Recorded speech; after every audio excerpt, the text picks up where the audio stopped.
Namaste to all our viewers. We welcome each one of you from this beautiful state of Kerala.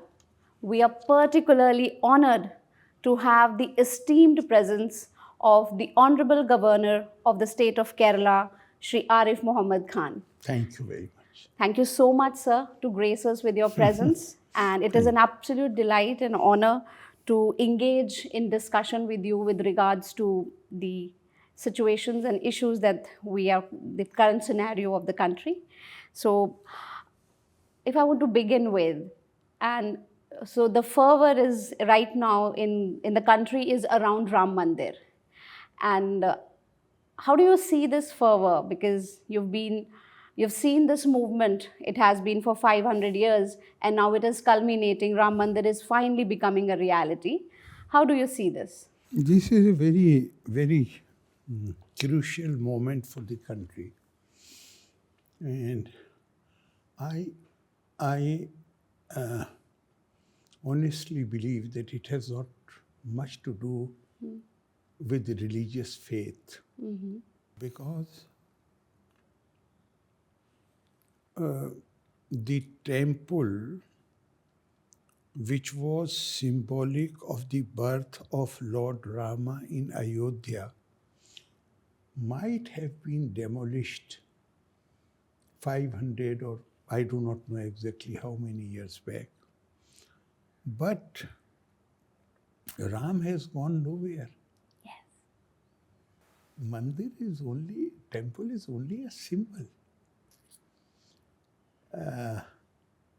India, you cannot conceive of India without Ram. Wonderful. We will have to, instead of, I don't want to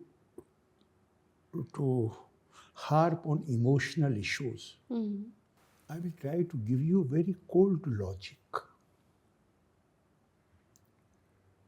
There are many civilizations in the world, many cultures, even older than us. Right. Because human beings, they cannot live in isolation. They need society. And to sustain the society, you need some basis which can create unity, sense of unity in the society. That is what gives stability to the society. Yes. Something to identify with. Absolutely. Something which is the foundational virtue of that civilization. Yes. This is a very huge subject, but I will try to put it in few words. Any civilization or culture which is defined by variable and alienable factors, like the color of the skin. There was colonialism in the world. That was a culture of colonialism. We are white people, we have the job to civilize the world. Right. So, culture was defined by race.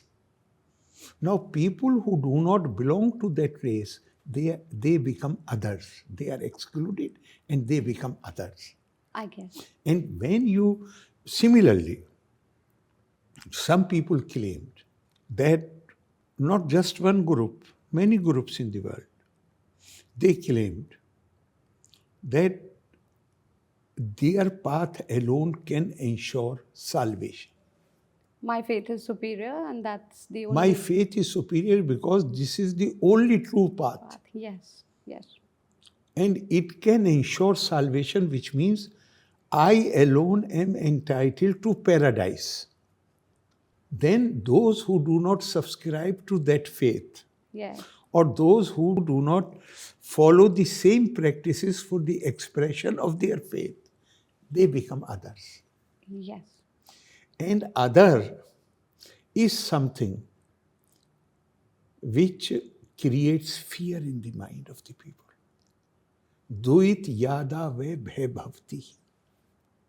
If I consider you other, it means some point, somewhere, some fear will lurk in my mind about you. Indians, I'm not saying because I'm an Indian. I had the good fortune of being born in this country. not because of that. Pure, simple academic study. This is the only culture in the world which is defined by inalienable and invariable factor, characteristic, that is Atma. Absolutely.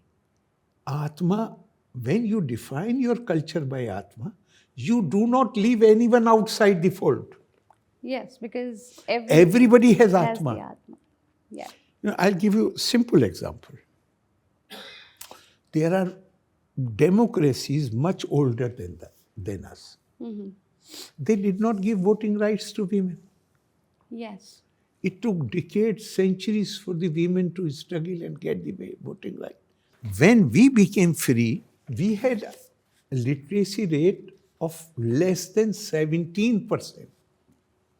We started with universal franchise. Shall I presume that our leaders were more broad-minded and the others, they were less meritorious? No. It is a difference of culture. Yes. The Western culture, for a very long time, believed, till United Nations came into existence, Charter of Human Rights was signed. Till before that, they believed, maybe some people still believe, that women and black people do not have Atma. And anybody who does not have Atma, we have a right, this has been the human attitude, that one who does not have Atma, we have the right to exploit that being. Yes, totally agree. In India, there might have been many fault lines. We might have committed many wrongs. But at least in theory, we have not defaulted. We have not departed from the foundational virtue of our culture. Yes. And that foundational virtue establishes not only, it demands not only to treat men and women at par, but also acknowledge that even animals, birds, Jeev Jagat. plants, The Jeev Jagat. they have life. Yes. They have Atma. Right. And even non-living objects, you cannot have an attitude of exploitation towards them. The material being.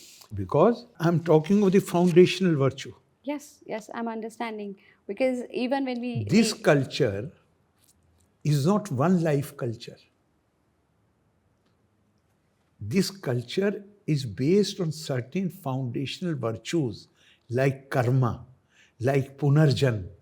So in this life, one is a human being. In the next life, one may be a rock. Ahilya was a rock. Yes. And she became human being by the touch of the feet of Lord Ram. Shri Ram. So basically the point I'm making is that this culture has a universal vision. It does not exclude anybody. It does not create others. For Lord Ram, Shabri is no less important than, say, his guru, Vashisht Rishi or Matang Muni or anybody. She is no less. Why she is no less important? Because this culture asks you to acknowledge that everybody is potentially divine. Right. That person may not be aware of the divinity, the Brahm, Deho Devalaya Prokto Jivo Deva Sada Shiva. According to this, as the Indian culture views it, the God does not live somewhere up there.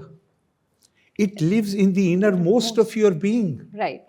But buried under the layers of aham. Right. What is tapasya?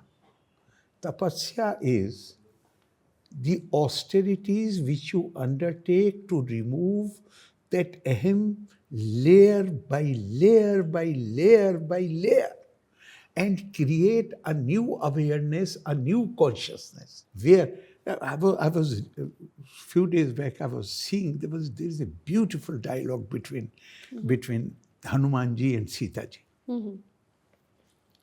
where he's telling her that how compassionate and generous and caring is Lord Ram. I came to know when he was sort of keeping a watch on both the brothers in the form of a bee.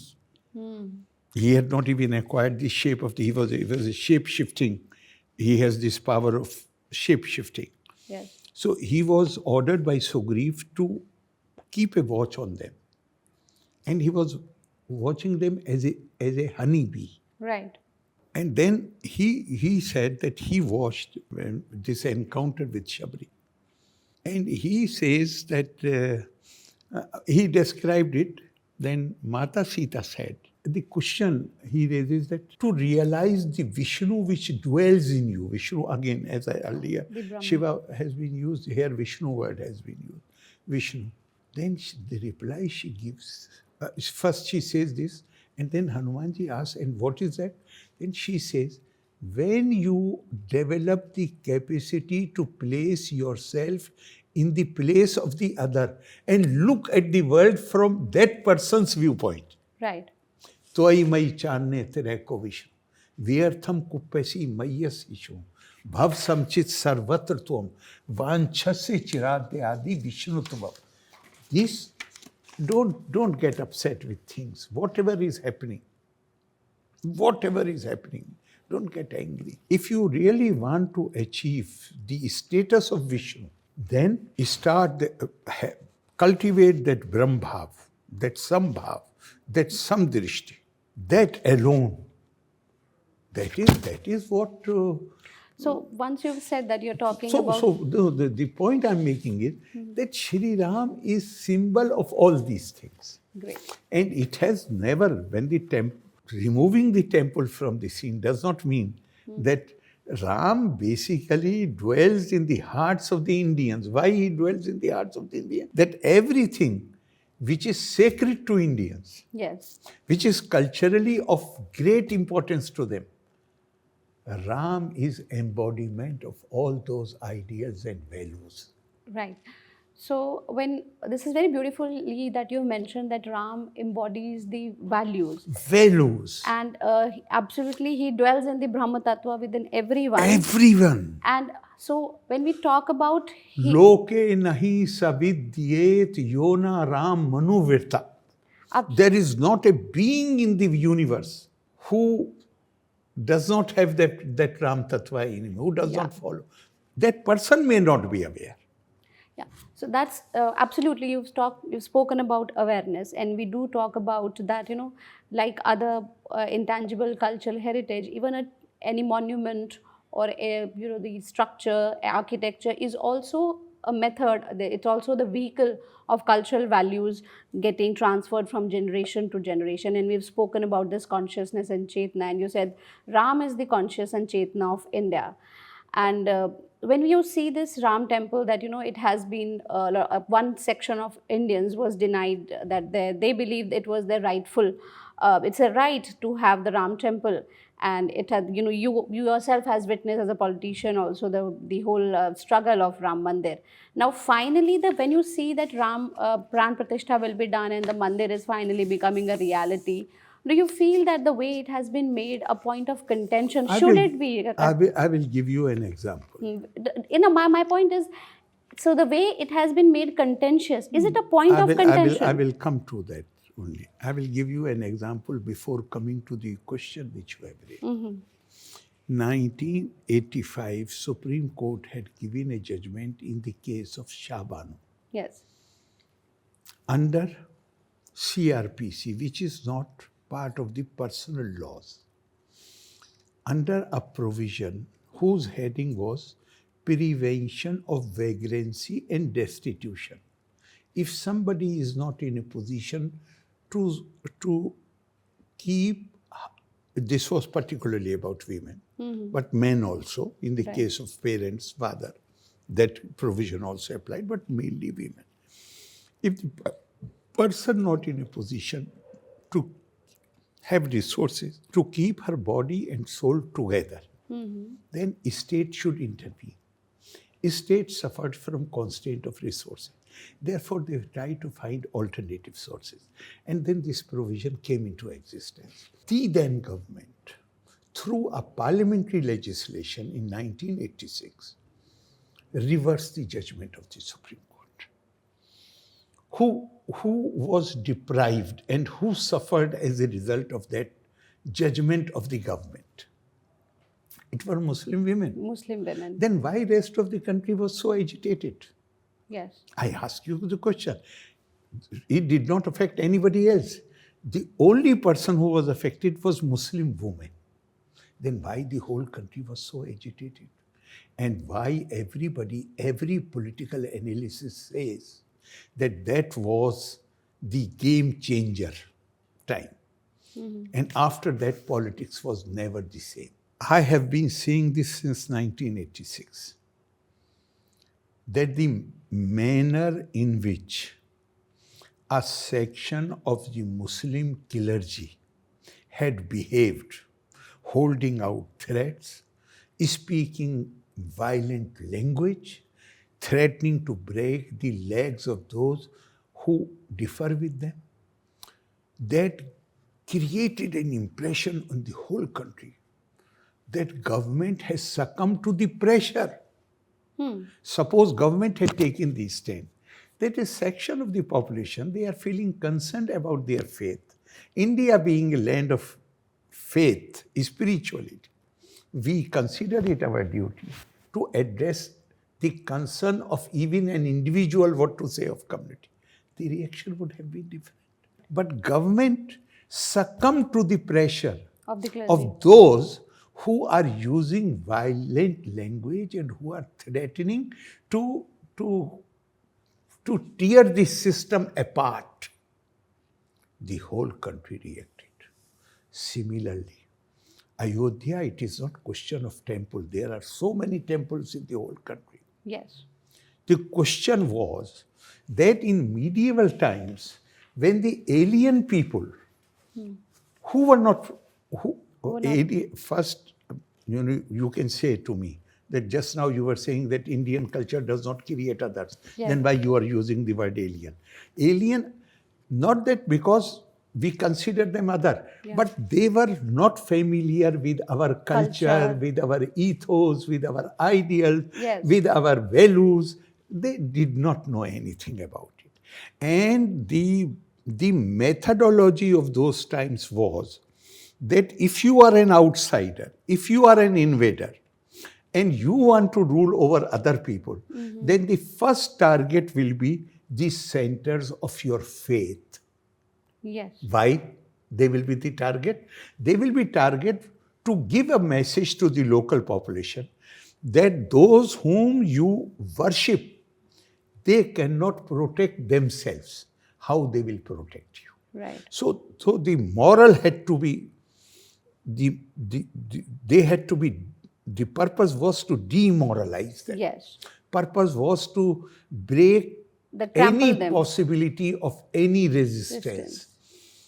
The purpose was to establish their rule, which is definitely against the will of the people. That was the purpose. Right. It is not a simple question of why there has been such strong feelings. There is no dearth of temples in India. Yeah. So how one more temple can bring much different? The problem is that where I'm convinced that these particular places, the temples were made target only to demoralize me. Yes. Subjugate me. Right. And break my will and spirit. Right. Like Shabano, where people did not accept that a government which had 423 members, if they had claimed that they are doing it on merit, possibly people might have ignored it. But when you gave the impression that you are succumbing to pressure, you are submitting to the threats which are coming, then no self-respecting people will accept that situation. Similarly, in India, Ram Mandir. Ram Mandir became symbol of that honor. Symbol of that national honor. Yes. It is not so much question. I'm repeatedly saying it. Yeah. It's not so much question of religion. First of all, Yeah. when I use the religion is different from dharma.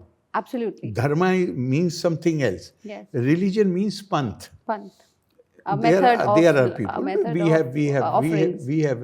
We have Vaishnavite in this country. We have Shaivites in this country. We are so many panths are there. But our basic belief, according, like even in Gita it has been said, ye yatha ma pirpadyante tas satev bhajam me ham mam vartmanu vartante manushya parth sarvach. It all depends on you, on me. How do I approach? And how do I give expression to my faith in the supreme truth and the intention with which I pursue my path? The Lord accepts me in accordance with my intention and in accordance with the way in which I approach it. So India has never insisted, never, akashat patitam toyam yatha gacchati sagaram sarvdeva namaskara keshavam pirti gacchati. You give expression to your faith. Use any name you like, but ultimately it reaches the God, the one who cannot be given any name. Right, the Adi Brahma. This is the Indian concept. Yes. So it was not basically a fight for having one more temple. It was a fight for restoring the prestige and honor of the country, of the glory of the country. And naturally, there are so many temples are there, but Ram, we have two great avatars. Bhagwan Ram and Bhagwan Ram and Krishna. Bhagwan Krishna. Bhagwan Ram is only an avatar of, he's described as avatar of 16 or 14 kalas. 16 kala. 16 kala. And Right. Bhagwan Krishna is 18 kalas. Right. He is called Purna Avatar. Right. Yet, the ideal is people do not even keep Mahabharata in their homes. Yes, they keep Ramayana. They keep Ramayana. So they want their children to grow inspired by the story of Lord Rama. Mahabharata, I have no doubt, my favorite book. Gita is my favorite book. Possibly I read more than I read Ramayana.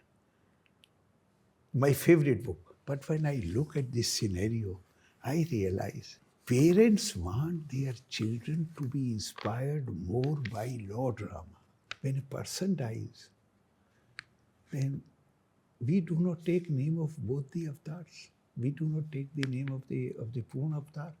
We say, Ram Naam Satya Hai, Ram Naam Satya Hai, Ram Naam. Why? Because he is Maryada Purushottam. Maryada means as a son, he is an ideal. Every father wants his son to behave in the manner, to follow the example of Lord Ram. As a husband, he is an ideal. Even as an enemy, he's an ideal enemy. As an enemy, he is an ideal. Right. So everywhere, he is an ideal. He's an ideal husband, he's an ideal friend, he's an ideal son, ideal brother, ideal king. Ideal, and I was reading that Vibhishanji, once he went to a village and the name of the village was Vipra Ghosh. Yes. And he committed Brahmatya. He killed somebody who was a Brahmin. Unintentionally. It happened. The people got angry. They subjected him to physical beating, everything, but he won't die. So ultimately, they all put him in chains and buried him under the earth. Even then, his voice was coming. In the meantime, Lord Ram came to know about it, and he reached the spot. And he said that I have given him this blessing. Mm-hmm. Vardhan. He's not going to die for this time. He has committed a wrong. But you don't punish him. I have come here, you punish me. Wow. जो दूसरों के सुख के लिए अपने सुख को त्याग दे वो राम है. Very beautiful. तो आपने बहुत सुंदर कहा, you've said it very beautifully that it is not about a temple, it is about the honor of a country. Honor it of is the about the country. identity of this civilization. A culture which we describe as continuous, a culture which is ancient yet dynamic. He is symbol of that culture. And when something nasty was done, they knew they can't delete Ram from the minds of the Consciousness. people, Yes. from people's consciousness. They were actually attacking that culture. They were attacking the foundational virtues of Indian culture. And Indian culture, as I said, it is not only ancient, it is not only continuous, it is Mrityunjay also. Right. So according to you, it is the restoration, Absolutely. the homecoming of Lord Ram and the mandir becoming a reality, mandir construction. Reassertion of the foundational virtues of Indian culture. So is the Ram Mandir for you. Ram Mandir is the symbol of reassertion of ancient yet dynamic culture of India. Country has seen you, you are the one who was vociferously speaking against, this turning of the Shah Bano judgment. And you've spoken about like completely fearless. So we see, today a lot of people say that this mandir is going to divide the country. A lot of people say, it's a Ram Mandir and it might resonate with more of the people in the northern India, and people of North India connect more with Lord Ram, Bhagwan Ram, and people of southern India do not as well connect with Bhagwan Ram. You're one person, you come from the state of Uttar Pradesh, and for last 4 years now you've been the governor. More than 4 years. 4 years now you've been the governor of this beautiful southern Indian state of Kerala. So do you think that there is seriously a divide, or it is just some people deliberately peddling this sort of a narrative to create this narrative of divide? No, actually I sympathize with these people who make this kind of assertions or insinuations. They have no knowledge about South India. In northern India, we hardly have any temple more than 500 years old in northern India. Yes. And in south, we have documented, recorded age. There are temples who are more than 1500 years old, and Ram temples are there. Although it is true that South is identified more with Shaivite tradition, it is true. But what kind of Shaivite tradition? The Shaivite tradition of the South is Shaivaham na khalu tatra vicharaniyam panchakshari japapara nitram tathapi. I am a Shaivite, proud Shaivite. And I am all the time reciting the mantra of Panchakshari. But what can I? But my heart is not in my control. It always runs away to the darling of the gopis. This is a tribute which has been paid by a great Shaivite poet of Tamil Nadu to Bhagwan Ram and Krishna. Wonderful. Here in Kerala, can you give me any other example in any other state? Here 1 month is totally dedicated to the recitation of Ramayana. Every household, the month before the Onam, the month of the rainy season, earlier the name was Kakkala or something, and now the month is called Ramayan Masam. Beautiful. the whole family in the afternoon, they will sit together, and those 30 days They will earlier, because of the heavy rains, the work was stopped. So this is a very long tradition. I mean, this is not something started Very recently. 200 years back or 300 or 500 years back. Ancient tradition of Kerala, where that 1 month, because of the heavy rains, it was not possible for people to work. Right. So what they will do the whole month, they will recite Ramayana. Now, naturally, situation has changed. People work every day. But that month, every family in Kerala, and you will be surprised to know that even in the Kozhikode area, Malapuram area, the Muslims had their own Ramayana, which they called Ramayan. Wonderful. And people that whole month, now they naturally now everybody works, nobody stops the work. But in the afternoon, the whole family sits together, and one person will recite Rama. After he gets tired, the other person will take over. And they finish the recitation of the Ramayana in 1 month's time. Completely. Complete. So they are not aware. Ram, not just Lord Ram, he spent a lot of time in South India. But even Bhagwan Krishna, who never visited South India, He's revered. He's revered number of temples, you see, right from Guruvayur to you go to everywhere. Because essentially, who are these people? They are the people who firmly believe that the Supreme, the Paramatma dwells here. Within the Atma. And Lord Ram and Lord Krishna, they are symbols of that principle or that ideology or those ideals or those values. We should not confuse the basic attitudes of the people. Shankaracharya was from Kerala. At a young age, he left Kerala, went all over the country, established 4 mutts. And we give him credit that in a politically fragmented India, He created a new awareness about the spiritual and cultural unity of India. Yes. So in one of his shlok, he says, Etav upadhi para jiva yotsayo samyang nirase na paro na jiva.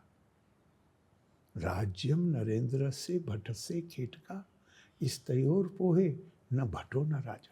He says, as long as, because of the ignorance, you have this vision of duality, you make distinction between Paramatma and Jivatma.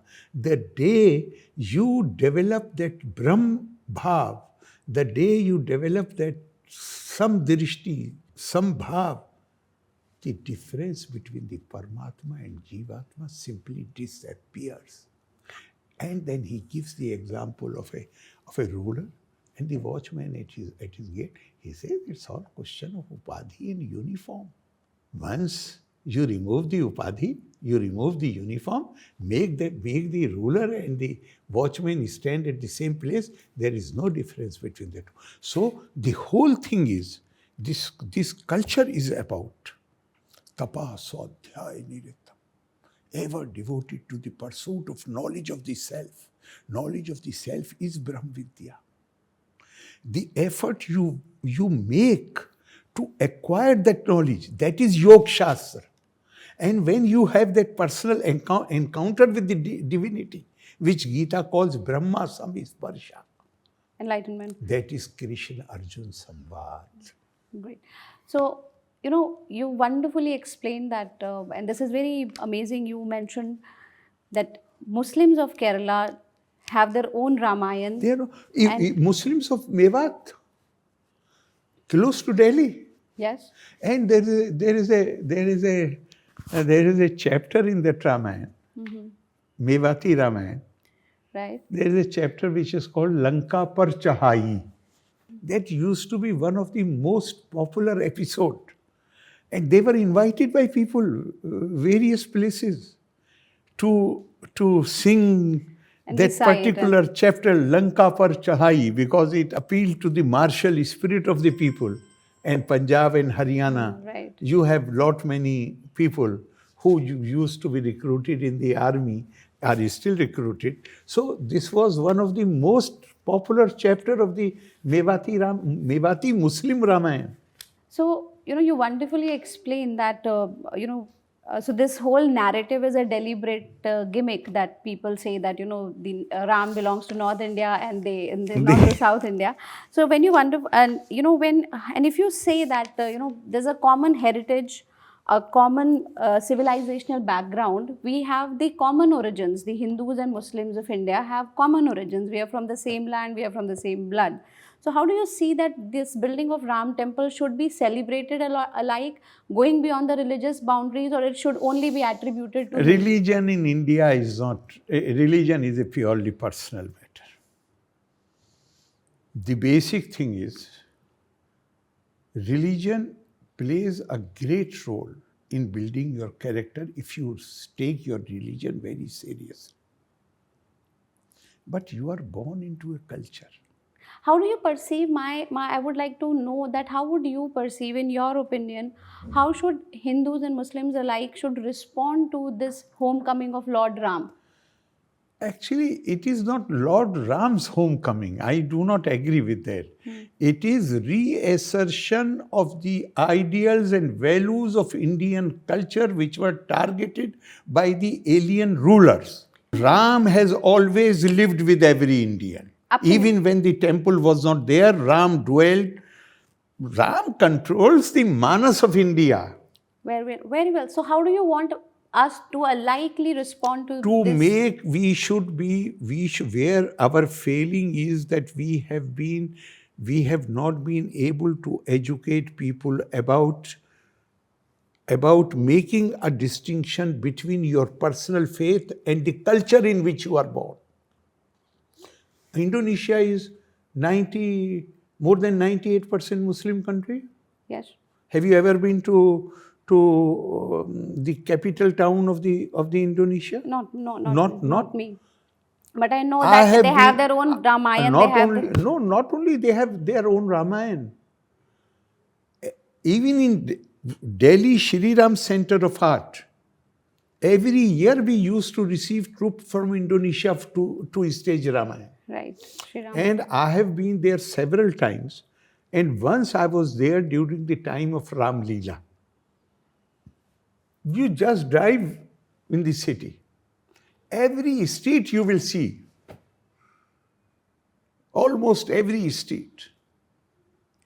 You will see Ramayana being enacted. And characters, who are the characters? Who are playing the role of the Ramayana character? They are all Muslims because there is, except in Bali, there is hardly any non-Muslim population there. Right. So culture, and you ask an Indonesian, I think that is what can resolve our problem also. Outside the Rashtrapati Bhavan of Indonesia, there is a huge Krishna Arjun Samvad statue. I think bigger than what we have in Delhi of Dandi March. It's a huge, much larger than this room. I had gone there to meet the president of Indonesia. After the meeting was over, it was in the evening, early evening. Our ambassador there said that we will take a stroll, and he took me to that just opposite. By road we took a little long, but it is just opposite the gate of the Rashtrapati Bhavan. And Krishna Arjun Samvad is there. So ambassador asked me, he said, sir, you ask any Indonesian, what is this? They will tell you it is Krishna Arjun Samvad. Then you ask him, but you are Muslims. You say that is not the same as Mahabharata. They will say yes. Then you tell them, but you are Muslims, this is a Hindu icon. And see what reply. He did not tell me what reply they will give. He said, then see what reply they give. And you ask as many Indonesians as you like, the reply will almost be same. What is that? So I did that. Then, of course, we are Muslims. Islam is our religion and this is our culture. Great. You are born into a culture. Religion, as far as the religious faith is concerned, you can you evolve. If you are born into a Muslim family, if you are born into a Hindu family, the state of your faith is not same when you are 20 years old, when you are 30 years old, when you are 40 years old, when you are 50 years old. Absolutely. But your culture remains the same. Right. You are born into a culture. Faith is something And that's what you personal. culturally identify. Cultural. Yes. Culture. Let me quote you from Islamic source. Because deen, again, is not religion. Deen is way of life, which means culture. Culture. And there is a hadith. People will find it very problematic because for the first time I'm quoting it. And they get disturbed. When in private meetings I have quoted it, they get disturbed. I'd like to hear that. The Holy Prophet said, there cannot be two ways of lives in one country.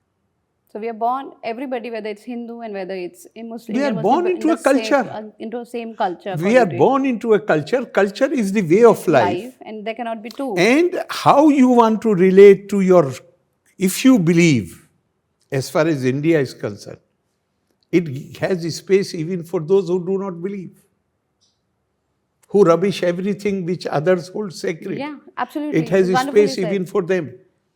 But you are born into a culture.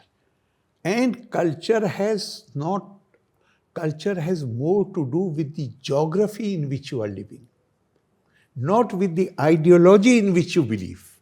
Great. You very importantly had just spoken about that, this about a resolution of the kind of contradictions that are coming up between in Hindus and Muslims, and you almost resolved it by saying, because it's just how we identify that we are born into the same culture, in one single culture, and we can believe in different faiths. Having said that, how do you feel that, now there's a lot of contentions are coming around the Krishna Janam Bhoomi, the Kashi Vishwanath temple. How, in your idea of this universality as well as the camaraderie rooting to the cultural heritage and the singularity of the culture we are born in, how do you see that in future? Can the Hindus and Muslims resolve this without going into the lengthy legal procedure and contentions? I have absolutely no doubt that if instead of cultivating that spirit of rivalry, if we develop the spirit of goodwill, yes, if we realize that we have to live together, yes, there is no other way. There is absolutely, it is up to us to decide whether we want to live in amity or enmity. It is for us to decide. But we have to live together. If today, can you find any country in the world, suppose somebody complains that my freedom is being denied and I'm feeling suffocated, I'm feeling suppressed, and I want to migrate to some other country. Is there any country which is ready to take you? Wonderful. Any country? Not single. Not a single country. Not a single country. So we have to live together. God has united our destinies. And if God has united our destinies, the purpose of God is not that we fight among ourselves. The purpose is, there's a beautiful, beautiful verse of Maulana Jalaluddin Rumi, who says, Tu baraye wasl kardan amdi, ne baraye fasl kardan amdi. You have been sent to bring people together. You should not do anything to sever them. to separate them, to put them apart. That is not what we are supposed to do. So you can always find a way out. There are so many mosques, there are so many temples. Where is the problem? If some people attach some greater sanctity to some particular place, like Jan, I won't go into the specifics. But for me, God though is everywhere.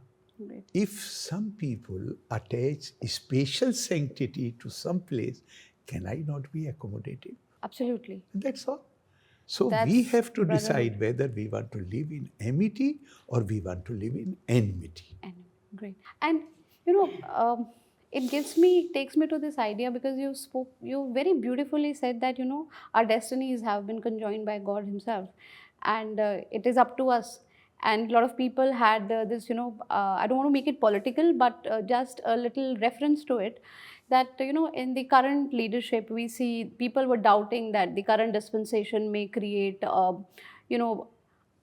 an atmosphere of animosity between India and other Muslim countries also, that the current leadership is not amicable enough to accommodate Muslim sentiments and something like that.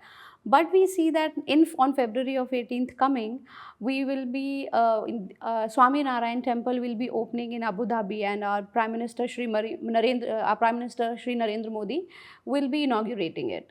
So how do you see that, this camaraderie that you've spoken about, isn't it that India has taken it not only within India but beyond India, and this is more fraternity, more of, our sentiments and belief coming together? Temple is going to be inaugurated. It has not been inaugurated yet. Yeah, it's on the 18th of February. It is going to be inaugurated. But before that, what has happened in the past, look at that. Yes.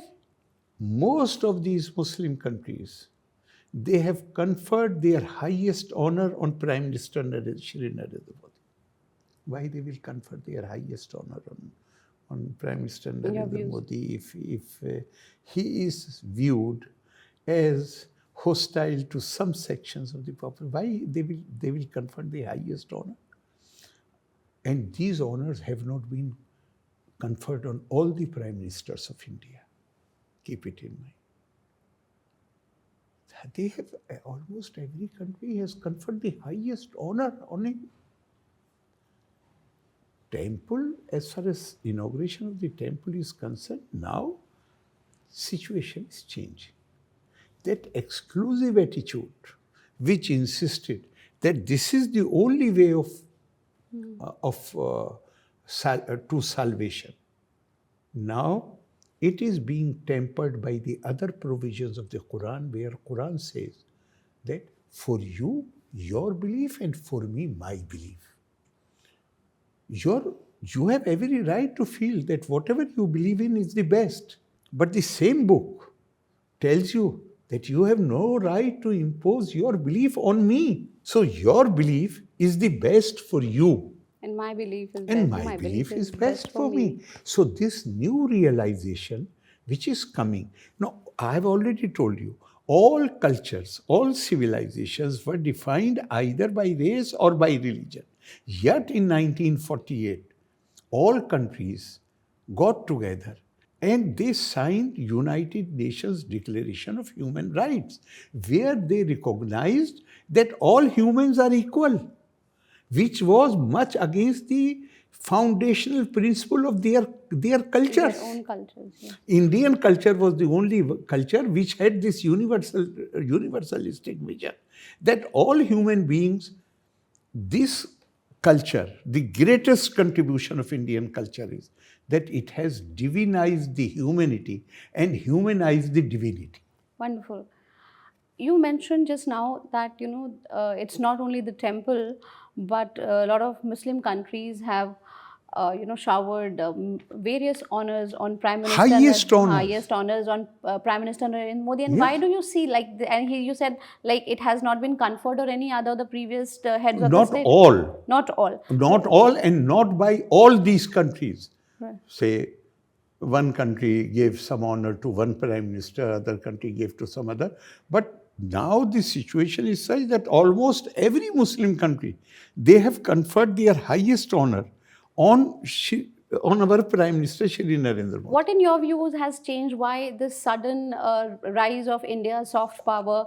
Why India has been so much considered by so many countries, and especially the world and obviously the Muslim countries? Actually, the whole vision was blurred during later medieval times, when people came from Central Asia and they ruled over us.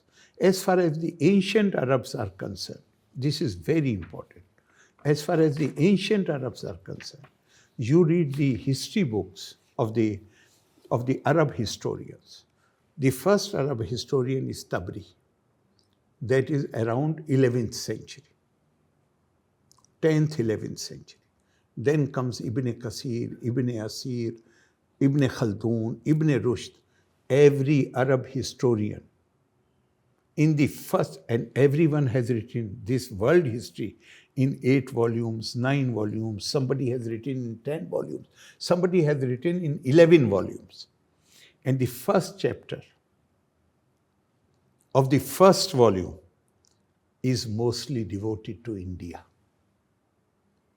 This is not a change. This is actually revival of their old memories. So what's more? And what they say about India, they say there are only 5 major civilizations in the world. The Persian civilization is known for its majesty. The Chinese civilization for its craftsmanship and obedience to the rulers. The Roman civilization for its beauty and chivalry. They are very kind to women. Right. Turkish civilization for their bravery and valor. And these are not my words. These are Tabriz words which I'm using. Indian civilization is the only civilization which is known for promoting knowledge and wisdom. Amazing. This they have written more than 1,000 years back. And not just that. There is a famous prophetic tradition, a saying of the Holy Prophet, which says he never came to India.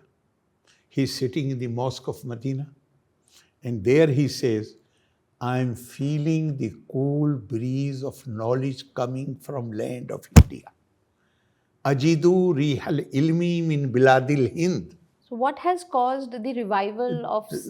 Revival, because what happened in the later period, when these people from Central Asia came and they ruled over India, then they were kings.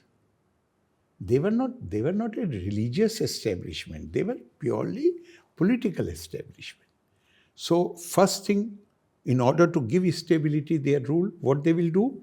They will target the places of worship, places of faith,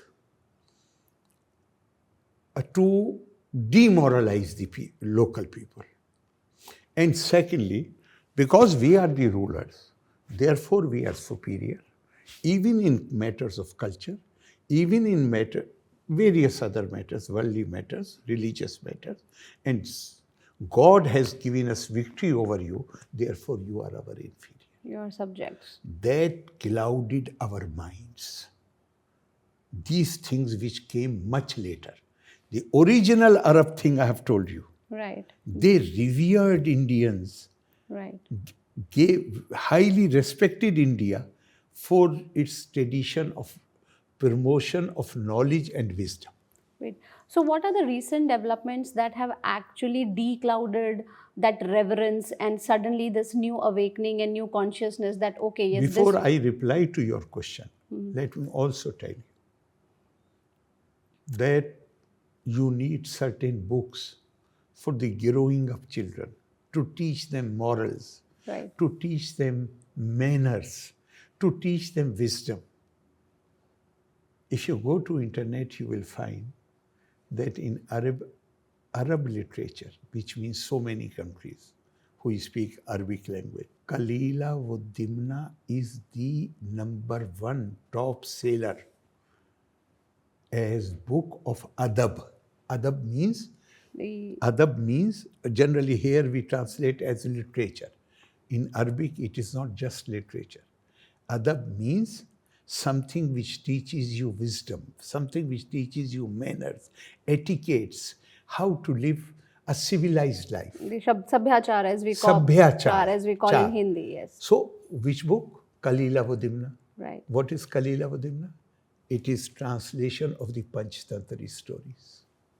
Translation of the Panchtantra. Of the Panchtantri stories. Amazing. That continues since last more than 1,000 years. That continues to be the number one book in Arabic adab. And now if I draw you to my question, that so you say it has been clouded because of the ruling over the country and then Ruling of the country by people who came from Central Asia and who were not really very later they became very, because they were holding such a great empire. But in their own places, they were not known for any great culture or civilization. But when they came to India and they established themselves here and they learned so many things from Indian culture, they definitely became sophisticated and cultured. And so you feel that in last 10 years or so, in the last decade, that this current government has done something for this revival that has actually... No, that actually, what current government has done is that we have been able to, the ceilings which we had imposed on our growth, because we had already proved as Indians. As Indians, in USA, the most developed country of the world, we were in the top bracket. Right. In Europe, the second level developed countries, we are in the top bracket. So Indians can compete with everybody, that we had already proved. But in India, we had placed ceilings on our growth. So it is a personal limitation that was keeping us sealed. Yes. And now this government has very wisely, the process started earlier, but it is very difficult. I have myself experienced it. The resistance which comes when you try to liberalize things. This government has put its foot down and has really liberated us from those strangleholds and removed those ceilings which we had imposed on our growth. So now you see in the world, top multinationals are being led by Indians. So as far as Indian mind is concerned, the whole world is realizing that after all, we are the country. I'm not saying with any sense of pride. But Pride, arrogance is not there, but great sense of satisfaction. Yes. That I belong to a culture which has given to the world the concept of zero, without which no scientific accomplishments, research, investigation was possible. So Indians have this analytical mind. This brilliant conversation with you is actually, deviating me from whatever I bought, thinking to ask you. And, you've just spoken about the Indian culture and the universality and universal reference to it. We completed G20 summit here. And the theme was Vasudhaiva Kutumbakam, that, this whole world is one family. And we are also governed by this idea of Ano Bhadra Kritvoyanto, that let all noble thoughts come to us from all directions. Yeah. And we see that, these higher ideals have been, becoming more popular. Indians have started taking pride in their heritage recently, something that, they were like a little less confident about earlier, and now they are taking pride in it. This Ram Mandir construction, I see young people coming around, spotting tilaks, singing bhajans.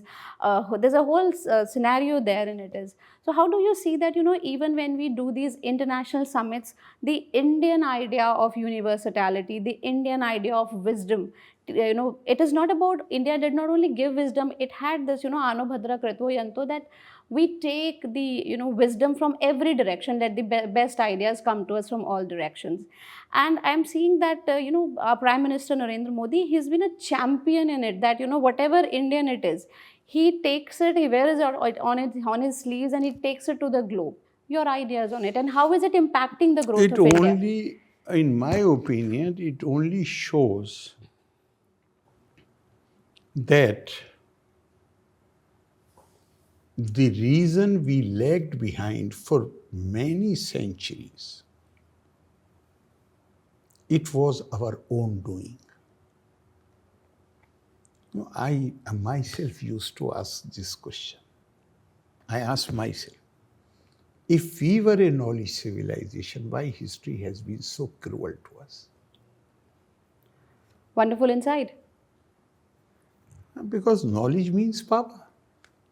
How come we were subjugated so easily by any group of horse riders, 500 people riding on horseback and subjugating us? Why history has been so cruel to us?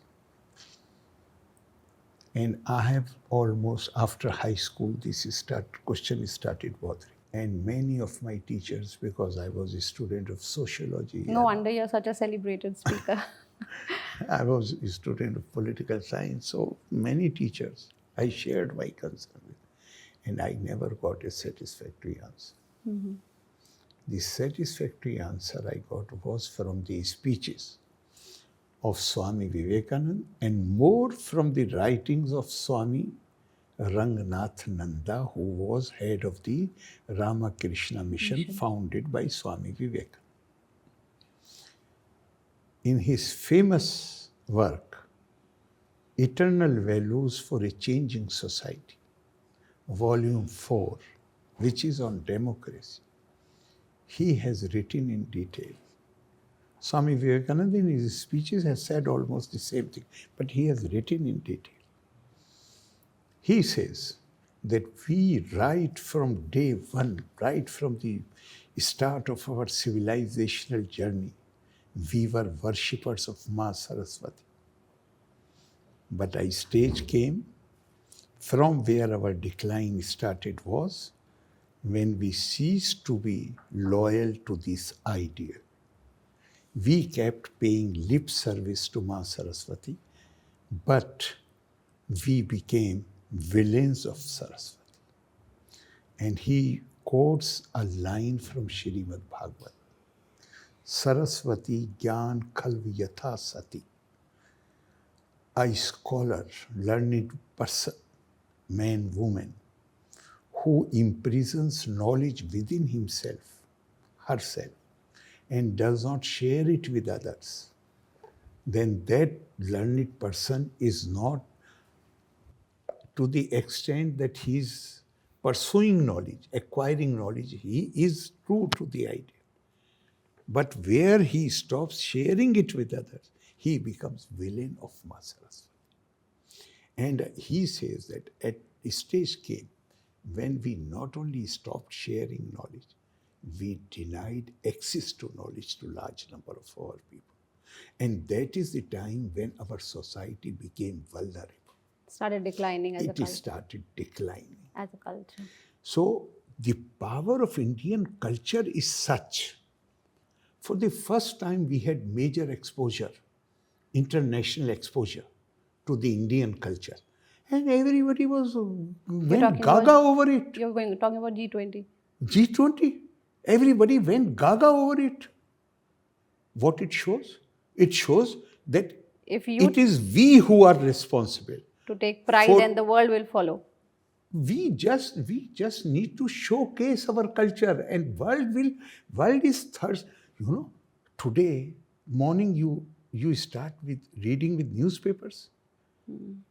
And does it not upset you? You feel as if you are sitting on the brink of a world war, where threats are being held out. We will remove your existence from there. Absolutely. Why this? You have already signed UN Charter of Human Rights, where you have acknowledged that human beings, as human beings, are entitled to dignity and honor. And you are talking of annihilating them. Why? Because this document is a recent document. Your old thinking is based on a culture which excluded people and made them others. And you thought it is perfectly fine to exploit them. Or exterminate them. Therefore, now you are talking of exterminating all those with whom you differ. India has something to offer to the world. So it is okay when a lot of... Because you had mentioned earlier Lord Ram. When he conquered Lanka, what was the suggestion made by his younger brother to him? That it's beautiful, it's made of... No, it is all gold. Let's stay It is all prosperity. It is all happiness. Forget about Ayodhya. We will establish our kingdom here. What he said? He said, Janni Janmabhumischa Swargadapi Gariyasi. Motherland or place of birth is more desirable than even heaven. Yeah, it is very well said that, Lord Ram did not even annex Lanka to India or to Ayodhya. No. He just, he satisfied the purpose he fought it for. He took Ma Sita and he made Vibhishan the king and he left. So these are the higher virtues that we have to live by. So the world is hungry and thirsty for something which can unite all the people, which can see everybody with the same sightedness. So somewhere do we give credit to PM Modi that... Certainly, he is the man who has brought these things to the notice. And he has exposed them to the world, and world is lapping it up. Yeah, and this brings me to the next question. But because I would not have, because you very logically explained it, that there was something already there. We are not bringing something new. We lost it. We stopped taking pride in it. And therefore now the way we are seeing the revival is... we started concealing it. Yeah, absolutely. We started concealing it, and now we have a leadership that is actually... exposing it and taking it to the world, and it is taking it to the world with pride and honor. In the letter and spirit of our culture. That is the spirit of our culture, because it is universalistic in its approach. So when we talk about, that, somebody says that now since Ram Mandir came, and you said it's a matter of honor. And I see people are not only just making it a matter of honor, they are rejoicing in the pride and honor. I'm not even saying that. I'm saying it is reassertion. So I say this, so let's take it in your words. Reassertion of the ideals and values of Indian culture, which are represented most powerfully in the person of Shri Ram. Wonderfully said. Now, if I look at it, because we as an Indians, we are watching the developments, whatever scenario is building, we are very closely watching it. Everybody who's a little bit articulate and reasonable does it so. So you say that it is an assertion of our honor, of our identity in our culture. And it's not even revivalism, it's reassertion, though because it existed, it never went anywhere. And we say that everybody is being happy, and a lot of people, they say that people are enjoying and people are reveling in this reassertion, and it has been politicized. You've just mentioned it that he has PM Modi has exposed the Indian culture, Indian values to the world. And when it comes to Ram Mandir, people say he's one person who's politicizing it. Do you feel that if this happiness and this joy and this Diwali moment, which is it politicizing, or is it letting people be happy in the reverse? I think we should try to understand another feature of Indian culture which is equally important. India's religion is spirituality. Yes. You are free to adopt any rituals, any customs. You are free to use any name. That is not important according to India. As long as it evolves your consciousness. Here, we have concept. Before I come to that bhakti and viprit bhakti, before that, we have Charvak in our tradition. Yes. We've considered him as well. Indians never accepted anything which Charvak said, but we acknowledged his cerebral power. Yes. Nobody said an insulting word about him. Nobody threw a pebble at him. We called him, described him as Mahatma Charvak. We did not accept. But apart from Charvak, in Indian, as I told you earlier, that karma and punarjan are foundational virtues of this culture. So, even Raman and Vibhishan, our culture recognizes them that they were born as Raman and Vibhishan because of a curse by Sanat Kumars. Jaya and Vijay, the gatekeepers of Lord Vishnu, had not allowed the Sanat Kumars access to Lord Vishnu. So they got angry and they cursed them. So you will take 3 words. So they were born as Hiranyakashyap and later as Raman and later as Kansa and Shishupal, etc. So what our culture tells us, that even one who is reviling you, he is indulging in Viprit Bhakti. And this is the positivity of the Indian culture. That even somebody who is criticizing you, who is reviling you, who is abusing you. I see you beaming with this, and you bought this wonderful idea that even if there's somebody who's criticizing the PM, they are actually acknowledging that he's done something. Acknowledging that he has done something. Great. So they are Viprit Bhakt. that's a wonderful notion. Yes, they are Viprit Bhakt. Yes. Learn from them also. Yeah, like Lord Ram learned from Ravana. Gave instructions to Lakshman to learn from him. Ravan, yes. So we should not get unduly disturbed by these criticisms. I see he's very stable. He's not disturbed. And in modern language, if I use, unjustified criticism is always a blessing in disguise. Nobody kicks a dead dog. Oh, wow. So there's a substance where people are fretting about. Yes. Wonderfully. So one more question which says, there's a lot of discussion because ever since whenever the Ram Janambhoomi, Ram Mandir case, for years together, it's now this narrative, this argument has been etched in the Indian minds that why do we need mandir? We could have built a hospital, we could have built a school, we could have built more colleges and institution. Now from this particular argument, I go to a very specific question to you where your opinion would really matter. Do you see that the development of the country has been compromised by bringing up the mandir?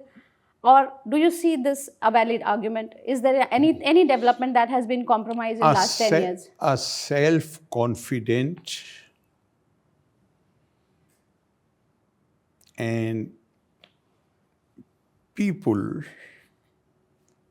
who are inspired by an ideal of character, they have more power and capacity to build their country.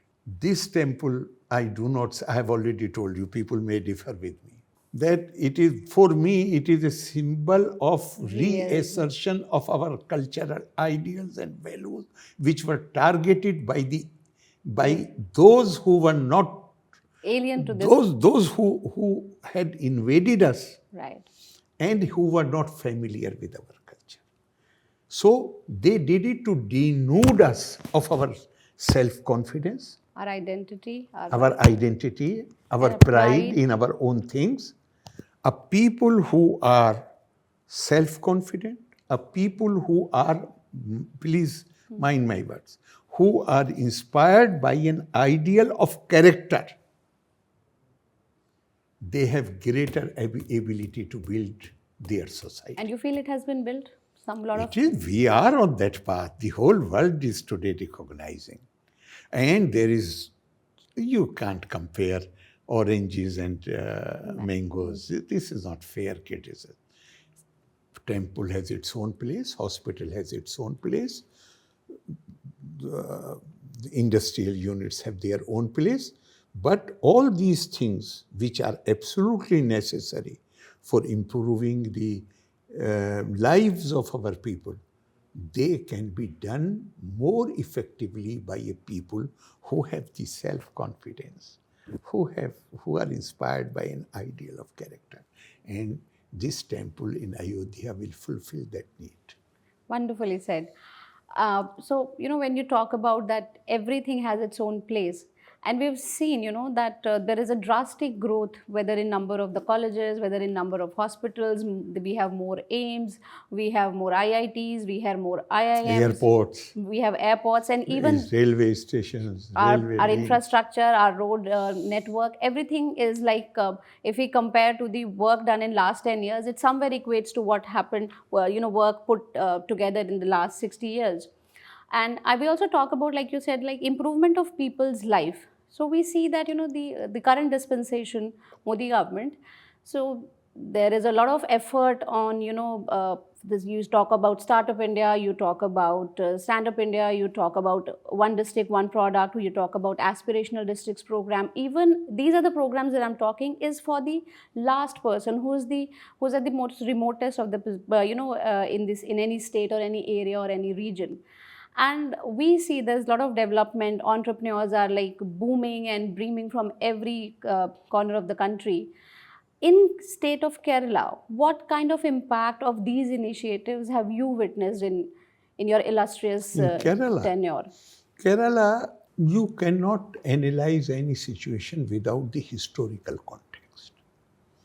The historical context is that in Kerala, the social order was much more oppressive than anywhere in North India. And how do you say so? It was more oppressive. Here, more than 40% women were not allowed to even wear upper garment. I see. It was so oppressive. So we had great social reformers. And in fact, there is a great lesson as far as the social transformation of Kerala is concerned. I must add to that the sense of human dignity and robust sense of dignity of mankind and equality, which today exists in Kerala, it is more robust than any other state of India. About 100 years back, because of these obnoxious social practices, when Swami Vivekananda came here, he was here for 3 days. And the day he left, he said, this is not a state, this is a lunatic asylum. Brantale. And today Kerala is absolutely on a different footing. This has happened last 100 years, in about 100 years' time. And this I said in Delhi University, when they were celebrating their centenary.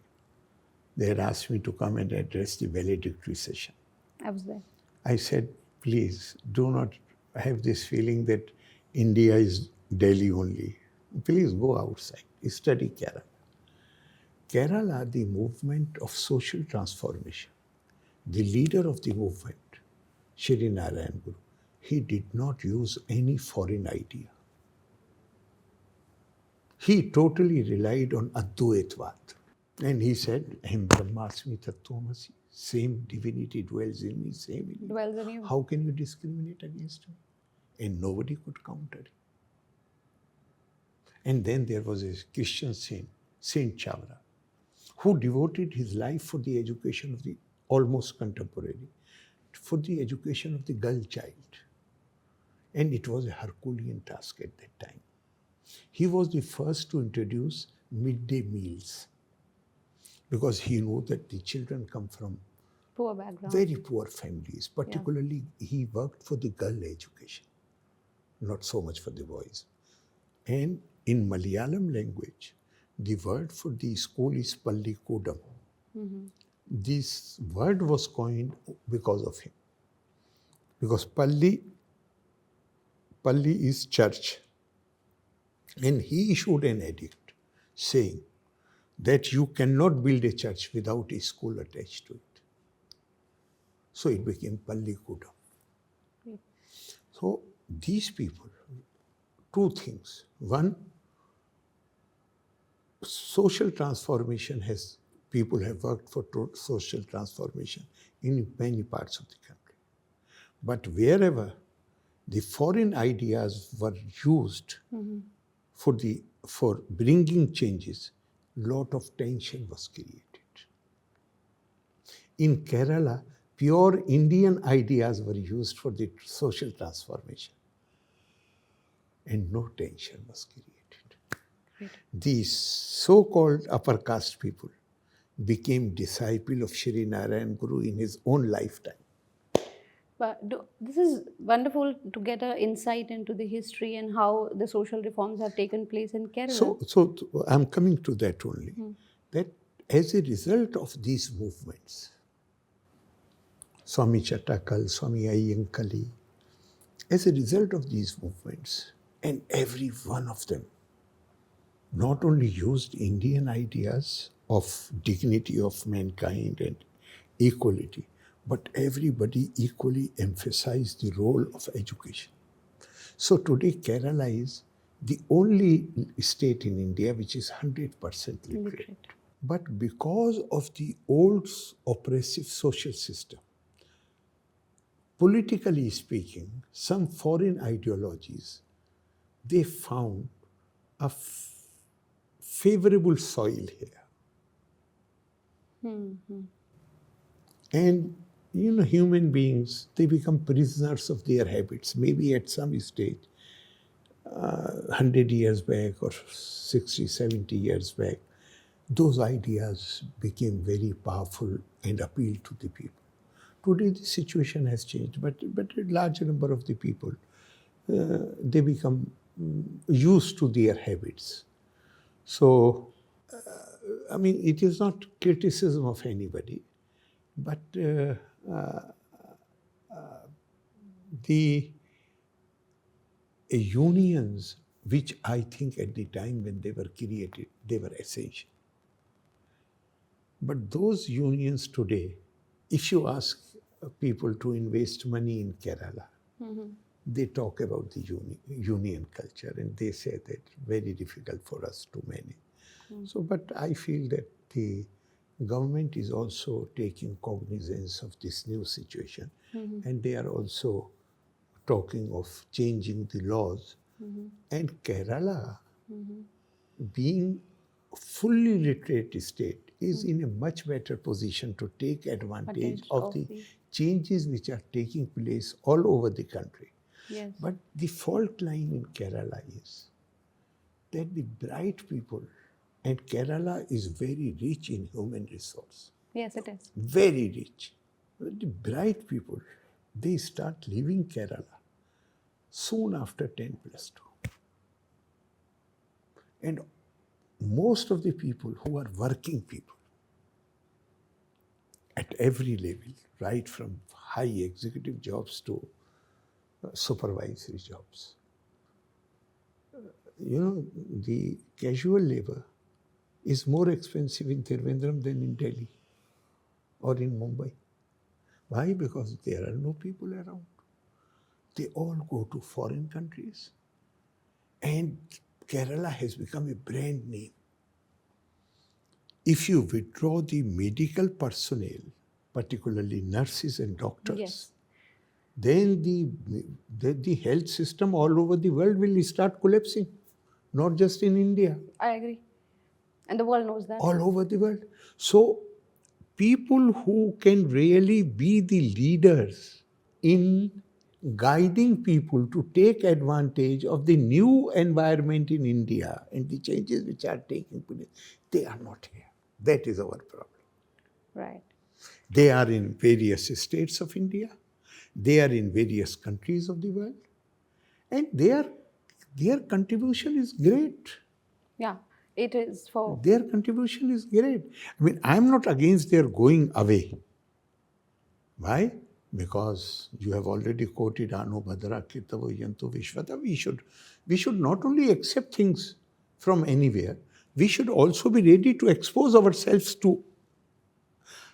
If I'm serving people in Finland, it is equally meritorious as I'm serving people in Kerala. There is no problem. So I find no problem. But these very capable, highly capable people, They're, They are not here. they're not here. But do you So feel we that are not able to take full advantage of the things which are now new India, modern India is going through. great. So if I just take the, I think this will be, I think another two parts in the question. So, recently, a day back, Honorable Prime Minister Narendra Modi ji was here in your honorable presence. And, there was a huge, mammatical rally. So what do you see? And he's been talking about the development of Kerala. And how do you see that, his vision in perspective of Kerala No, recently? people, I think there is no doubt in the mind of everybody that he means business. He wants to take India. He wants India to become really powerful, and powerful not in the sense that we shall try to dominate over others, powerful in the sense that we should have the capability and capacity not only to serve ourselves, but to serve the whole mankind. You very beautifully actually encompass the whole idea. So he's been talking about Sabka Sath Sabka Vikas. Absolutely. And this is what, even this has been etched in the Indian memory now.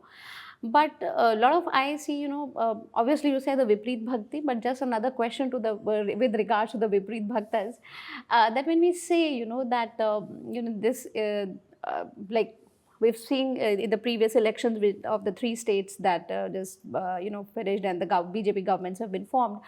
But, there was a lot of focus on caste-based census, caste-based analysis, caste-based this and that, while the Prime Minister is focusing mostly on the collective development of the country without any caste, creed. And he says, like, 4 castes that are important to me is the youth, the women, the farmer, and the poor. So how do you see that? Isn't like when the country leadership is moving towards a collective growth, and just because for the sake of opposing it, and we talk about, again, go back to the caste line, is it not detrimental for the country's No, growth? I won't like to deal with this question in detail because it has political overtones. All right. But one thing I can say without any hesitation and with full confidence, that the view of our constitutional fathers was caste is a reality, but our ambition is to create a casteless society. Absolutely. So this is the reality, and this is our ambition. We have to march from this existing reality, which is not almost every member of the Constituent Assembly had this thing in mind, that the evil of caste system was responsible for our slavery, for our political subjugation. So this reality was not based on the foundational virtues of Indian culture. Chatur varnayam maya sirishtam gun karm vibhagasha. Bhajana. Right. So it's on the basis of... Not on the basis of birth. But what I work, what's my duty. Nartako garbha sambhuto Vashishto namo maharishi tapasa brahmino jata tasmad jatir nakaranam. And same thing has been said about Shaktir Muni, same thing about Parashar Muni, same thing about Ved Vyas. Yes. That tapasa, Brahmin means the learned scholar, the learned people, they are born out of tapasya. Right. Not in a clan or a lineage. Yes. So their ambition was, the goal which our constitutional father set before ourselves was, for identity purposes, it is okay. But this shall not be the basis to treat somebody as higher or lower. So the ambition is create a casteless society. Now we have to examine our conduct, whether by suggesting the methods which are being suggested, are we going to create more consciousness about the caste, going to strengthen it, Or shall we contribute in creating a casteless society, a goal which was set before us by our constitutional fathers? I leave it to them. I won't say more than that. Wonderfully, and I think the wiser one would understand with the indication is enough. you. And one last question: when like now we've spoken about the Indian culture, the Indian ethos, the how we are taking it to the world, and finally, because I came here, because the Indian is in a in a festive mood for the symbolic reassertion of our great No, that heritage, is great not culture. symbolic. Reassertion is Yeah, real. but its symbol, its identity in Yes. the, yeah. So Bhagwan Ram is symbol of those values. right. So when we see now, if I say the final question, that now we are coming, after being trampled upon, and finally we are now on the verge and the culmination of our reassertion, and finally Ram Mandir coming as a reality. What is your message to Indians?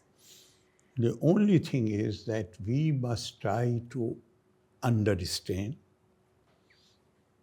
the life of Lord Rama, and we should try to,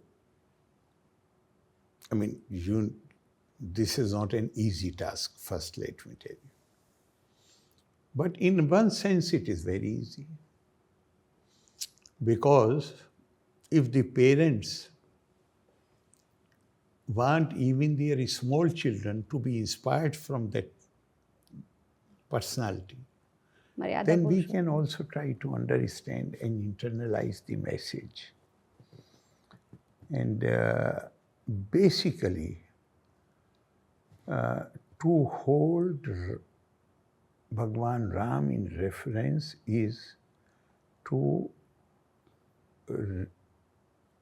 revive our commitment to our spiritual and cultural values. And our spiritual and cultural values have a universal vision. They are not divisive in nature. They ask us not only to see the divine potential in every being, whatever may be the background, whatever may be the color of the speaking, whatever language one may speak, whatever customs and rituals one may practice, we have to see divine in everybody. And message, instead of using my own words, I will use the words which Bhagwan Ram has used in Valmiki's Ramayana. On the day before, in the evening, he was supposed to leave for the forest. Lakshmanji was with him. They both were alone. They both were together. No one else was there. And suddenly, Lakshman lost his cool. And he started criticizing father, holding him responsible for all the misfortunes of the family. And when he was full of anger. And when he stopped, then Bhagwan Ram told him, they are beautiful lines. Daho mitiya buddhir vidya sapir kirtata. Naham dehaschi tatmet buddhi vidyate bhannete. Lakshman, your anger is based on the premise that you feel that you are this body of yours. And this body experiences pleasure and pain. Equally, yes. So you feel that now we will spend 14 years in forest and your body will be subjected to things which you are not used to. A rough living, painful living, therefore you are angry. But you are under illusion. You are not your body. You are illuminated consciousness, blissful consciousness. You are not body, you are Atma. And Atma, neither pain nor pleasure. Sambhava. is matters to Atma. Na jayate miriyate va kadachi nayam bhutva bhavita va na bhuya. Ajo nitya shashvatoyam purano na hanyate hanyamani sharire. So that is the message. If we can, one lesson, this is the lesson of the Indian culture, which is finds articulation in the person of Lord Ram. Wonderful. So it was very enlightening and an absolute delight and honor to be speaking to you. Thank you. And thank you so much for being with us. Thank you so much.